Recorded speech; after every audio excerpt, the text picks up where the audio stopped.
Good morning दोस्तों। आज मैं आप लोग के लिए लेकर आए हैं क्लास 10th का जीव विज्ञान यानी बायोलॉजी, जिसमें आज आप लोग को पढ़ाएंगे जैव प्रकर्म। जैव प्रकर्म जीवों के शरीर में होने वाली वे सभी प्रक्रियाएं हैं जिनके कारण उनका अस्तित्व कायम रहता है, यानी जिसके कारण वह जीव जिंदा रहता है। यानी जीवों के शरीर में होने वाली वे क्रियाएं जिनके कारण कोई भी जीव जिंदा रहता है, जिन क्रियाओं के कारण उसे हम कहते हैं जैव प्रकर्म यानी लाइफ प्रोसेस। एक बार फिर से देखिए, जीवों के शरीर में होने वाली वे सभी क्रियाएं या प्रक्रियाएं जिनके कारण उसका अस्तित्व कायम रहता है या जिस प्रक्रिया द्वारा वे जिंदा रहते हैं उन्हें हम जैव प्रकर्म या लाइफ प्रोसेस कहते हैं। जैसे पोषण, अगर जीव के शरीर में पोषण क्रिया नहीं होगा तो कोई भी जीव जिंदा नहीं रहेंगे। श्वसन, परिवहन, उत्सर्जन, ये सब ऐसे क्रियाएं हैं जिसके द्वारा कोई भी जीव जिंदा रहता है या उनका अस्तित्व कायम रहता है, उसे हम कहते हैं जैव प्रकर्म। क्लास 10th में आपका पहला चैप्टर पढ़ना है जिसका नाम है पोषण यानी न्यूट्रिशन।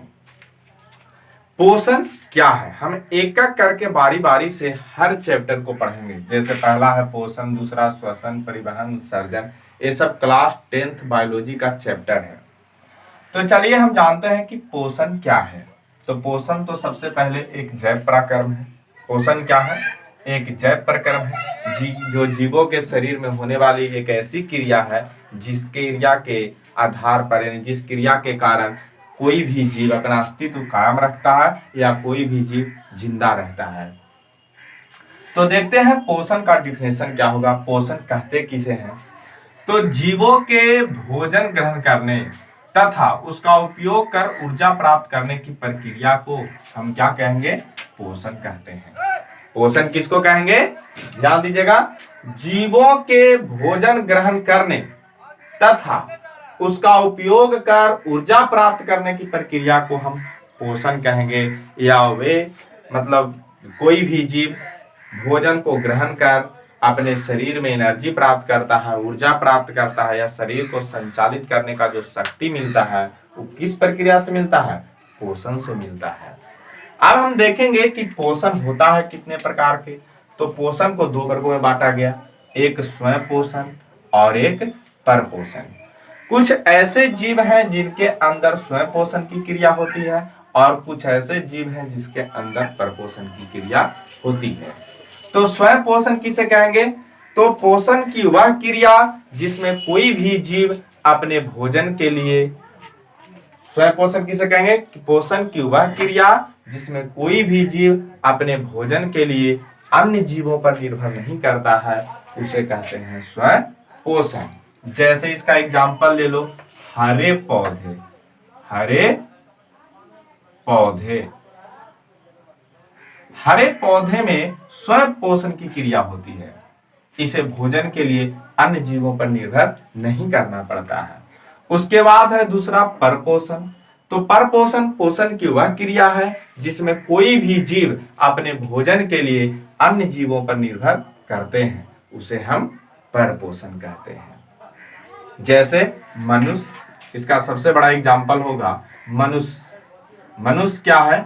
एक परपोषी जीव है जो अपने भोजन के लिए अन्य जीवों पर निर्भर करता है। अब हम लोग देखेंगे कि परपोषण को भी तीन वर्गों में बांटा गया। जैसे मृतजीवी, परजीवी, प्राणी संपोषण। जैसे परपोषण क्रिया को भी तीन वर्गों में बांटा गया, मृतजीवी, परजीवी और प्राणी संपोषण। तो एक एक करके हम पढ़ेंगे। जैसे मृतजीवी क्या है? यह एक परपोषण की क्रिया है। मृतजीवी क्या है? एक परपोषण की प्रक्रिया है जिसमें कोई भी जीव मृत जीवों को अपघटन कर अपना भोजन करता है। यानी जब कोई जीव जो होता है वो मृत हो जाता है, मर जाता है, और मरने के बाद जो उसका अवशिष्ट भाग बचता है, मरा हुआ भाग जो बचता है शरीर का, उसको भोजन कर मतलब उसको ग्रहण कर अपना भोजन प्राप्त करता है, वो ऐसे जीव को मृत जीवी कहते हैं। अब मृत जीव से हमारे जीवन में बहुत लाभ है। जैसे अगर कोई जीव मर जाता है और अगर उसका अपघटन ना हो, यानी वह मिट्टी में नहीं अगर मिलता है, उससे रिएक्शन नहीं करेगा, उसको कोई जीव नहीं खाएगा, तो हमारे आसपास गंदगियों का आवार लग जाएगा। तो कोई भी जीव जब मरता है तो कुछ ऐसे जीव होते हैं, यानी मृत जीवी जो होते हैं, उसे अपघटन कर उसे मिट्टी में मिला देता है। जैसे कवक, बैक्टीरिया, प्रोटोजोआ, ये सब ऐसे जीव हैं जो मरे हुए जीवों को अपघटन कर अपना भोजन ग्रहण करते हैं। फिर है आपका परजीवी। तो परजीवी एक ऐसे परपोषण की प्रक्रिया है जिसमें कोई भी जीव दूसरे जीव के ऊपर रहकर, मतलब दूसरे जीव के ऊपर रहकर उसी का भोजन ग्रहण करता है। जैसे आप देख लीजिए अमर बेल, फिर से एक बार डिफिनेशन समझ लीजिए परजीवी का। वैसे जीव जो एक दूसरे जीव पर अस्थायी या अस्थायी रूप से रहकर उससे भोजन ग्रहण करता है, उसी जीव से भोजन ग्रहण करता है, उसे हम परजीवी कहते हैं। जैसे अमर बेल, आप देखे होंगे कि पौधों में अमर बेल जो रहता है पीला पीला कलर के, वो पौधे के ऊपर छा जाता है और छाने के बाद कुछ दिन के बाद पौधे सूख जाते हैं, क्योंकि पौधे जो भोजन बनाता है उस भोजन को अमर बेल खा जाता है। जैसे आप अपने ऊपर एग्जाम्पल ले लीजिए, जैसे जू, खटमल। जू, आप देखिएगा बाल में जू होता है जो मनुष्य के शरीर पर रहता है और उसी से वह भोजन ग्रहण करता है। जैसे खटमल, ये सब चीज जो होते हैं वो मनुष्य के शरीर पर रहकर ही उसको खून चूसता है, तो ऐसे जीव को हम परजीवी कहेंगे। उसके बाद है प्राणी संपोषण। जो वैसे जीव कुछ होते हैं जो मनुष्य की तरह भोजन ग्रहण करता है, जैसे अमीबा। अमीबा जो है एक प्राणी संपोषण जीव है, सब प्राणी संपोषी जीव है। तो अब हम लोग देखेंगे हरे पौधों में पोषण यानी स्वयं पोषण। तो हरे पौधे में जो पोषण की क्रिया होती है वो प्रकाश संश्लेषण द्वारा होता है, यानी प्रकाश संश्लेषण प्रक्रिया द्वारा ही हरे पौधे में पोषण की क्रिया होती है।